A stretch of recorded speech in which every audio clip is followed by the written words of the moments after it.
शहर के बीचों बीच एक बहुत बड़ा बंगला था जिसमें पीयूष अपनी फैमिली के साथ रहता था। उसका बंगला तो बहुत बड़ा था लेकिन उसकी फैमिली बहुत छोटी थी। उसकी फैमिली में उसकी बीवी तानिया और उसकी बेटी सोनिया थी। मम्मा, आपने बोला था कि आप मुझे स्टेशनरी और नया बैग दिलाएंगी। हाँ बेटा, आप देख रहे हो ना कि मैं बहुत बिजी हूँ। आपको मैं कल ले जाऊंगी। नहीं मम्मा, मुझे अभी चाहिए, बस अभी। सोनिया बहुत ही जिद्दी थी और एक बार वो जिद कर ले तो पूरे घर को रो रो के पूरे घर को उठा लेती थी।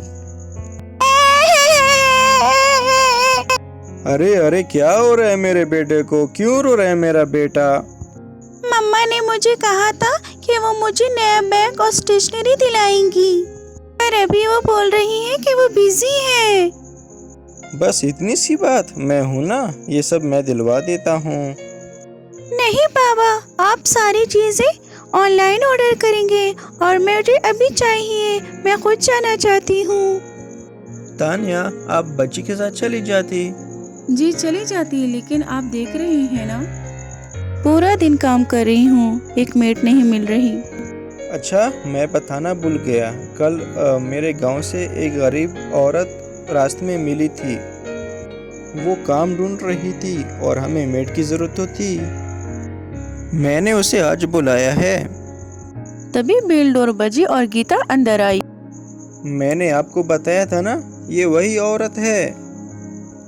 दीदी, आज से आप काम स्टार्ट करो। जी, तानिया ने गीता को सारा काम समझा दिया और गीता खुशी खुशी से काम करने लगी। देखो, सारी प्रॉब्लम सॉल्व हो गई। तुम सानिया को लेकर शॉपिंग चले जाओ। गीता दीदी घर की सफाई कर लेंगी। वैसे भी मैं यही हूँ। अरे, हम शॉपिंग जाएंगे। सोनिया बहुत खुश थी क्योंकि वह अपना स्कूल बैग, टिफिन वगैरह लेने जा रही थी। कुछ देर बाद सोनिया और तानिया कार में बैठ के चले गए शॉपिंग के लिए। गीता और उसकी बेटी राधा मिलके घर की सफाई करने लगे। गीता दीदी, आप यहाँ सर्वेंट क्वार्टर में रह सकती है। मैंने तानिया को सब समझा दिया है। बहुत बहुत शुक्रिया भैया।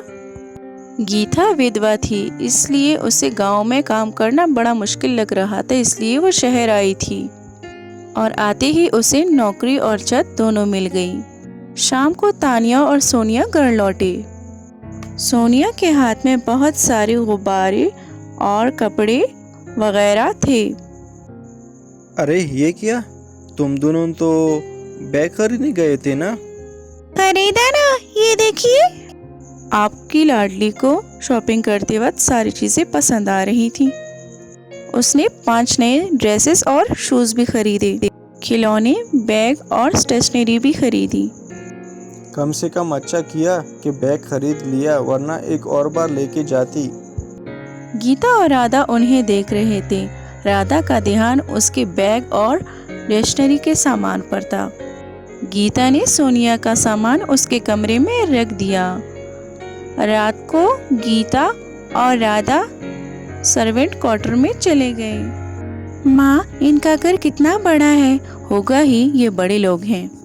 मुझे भी सोनिया की तरह बैग चाहिए। बेटा, इतनी बड़ी फरमाइश मत कर, मुझे मुश्किल से ही जॉब मिली है। सब कुछ करूँगी तभी तुम्हें पढ़ा पाऊँगी ना। ठीक है माँ, अगर तुम्हारे पास पैसे बचे तो तुम मुझे पढ़ाओगी ना। गीता बहुत खुश थी। शहर में आते ही उसे नौकरी मिल गई। अगली ही सुबह गीता और राधा ने सफाई करना शुरू कर दिया। राधा झाड़ू लगाते लगाते सोनिया के कमरे में चली गई। वहाँ टेबल पे वही बैग पड़ा था। राधा की नज़र उसी बैग पर गई। कितना खूबसूरत है ये बैग, काश मेरे पास भी ऐसा बैग होता और मैं भी स्कूल जा पाती। राधा ने स्कूल बैग छुआ, तभी वहाँ पे सोनिया आ गई। ये तुम क्या कर रही हो? ये मेरा बैग है। मैं तो बस क्यों मेरी चीजों पे नजर गड़ाए बैठी हो? खबरदार, मेरी चीजों को हाथ नहीं लगाना। तुम मेरी नौकर हो और नौकरानी की तरह रहो। मैं तुमसे जो मांगू तो मुझे दौड़ के लाके दो। जी। सोनिया राधा के साथ बहुत बुरा सलूक करती थी और ये बात गीता जानती थी, क्योंकि गीता को इस नौकरी की बहुत सख्त ज़रूरत थी। इसलिए वो चुपचाप सोनिया की बातें सुनती और कुछ न कहती। नहीं बेटा, मत रो, मैंने तुम्हें कहा ना, हमें इस नौकरी की ज़रूरत है। कोई बात नहीं, अगर तुम्हें सोनिया ने कुछ भी कहा सुन लिया करो।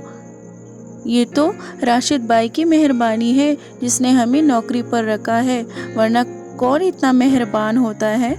बेटा सब्र करो, देख सब कुछ तो है हमारे पास, खाना, छत, और मैंने तुम्हारे स्कूल का दाखिला भी करवा दिया है। स्कूल का नाम सुनकर राधा खुश हो गई।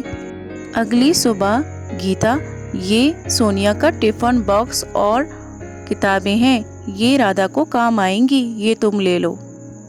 तानिया सोनिया को लेके बड़े शॉपिंग मॉल गई और सोनिया को स्कूल यूनिफॉर्म और चीज़ें भी दिलाई, और गीता राधा को दाखिले के लिए ले गई। यहाँ नाम लिखो और उधर लंबी कतार में खड़ी हो जाओ। जब तुम्हारी बारी आएगी तो तुम्हें मुफ्त की किताबें और बैग मिलेगा। काफ़ी देर के बाद गीता को यूनिफॉर्म और किताबें मिली। राधा बहुत खुश थी और वो घर आके सारी बुक्स पर कवर चढ़ा रही थी, और सोनिया ने सारी किताबें रखी और गेम करने लगी। अगली सुबह राधा जल्दी उठी और माँ को उठाने लगी। माँ जल्दी उठो, सुबह हो गई है, स्कूल जाना है।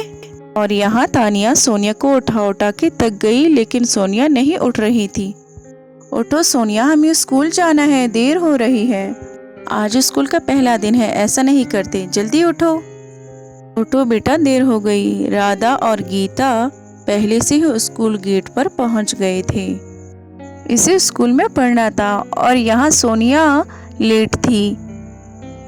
राधा का पूरा ध्यान टीचर की बातों पर था और सोनिया का पूरा ध्यान इधर उधर था। अरे इसकी बैग मुझसे बहुत अच्छी है, मामा को बोलना पड़ेगा मुझे भी ऐसी बैग दिलवाए। यहाँ रिसेस की बेल बजी और राधा रोटी चटनी देखकर खुश हो गई। यहाँ सोनिया के टिफिन में चीज सैंडविचेस थे, लेकिन फिर भी वो उदास थी। राधा आते ही माँ से लिपट गई और यहाँ सोनिया नाराज हो गई, अपने कमरे में चली गई। सोनिया के पास सब कुछ है, लेकिन फिर भी सोनिया खुश नहीं है। यहाँ राधा के पास कुछ भी नहीं है, लेकिन फिर भी राधा खुश है। सोनिया के हर चीज़ के बावजूद सोनिया खुश नहीं है। राधा गरीबी में भी खुश है, लेकिन सोनिया अमीरी में भी दुखी। पैसा ही सब कुछ नहीं होता, छोटी छोटी खुशियाँ सबसे बढ़कर हैं।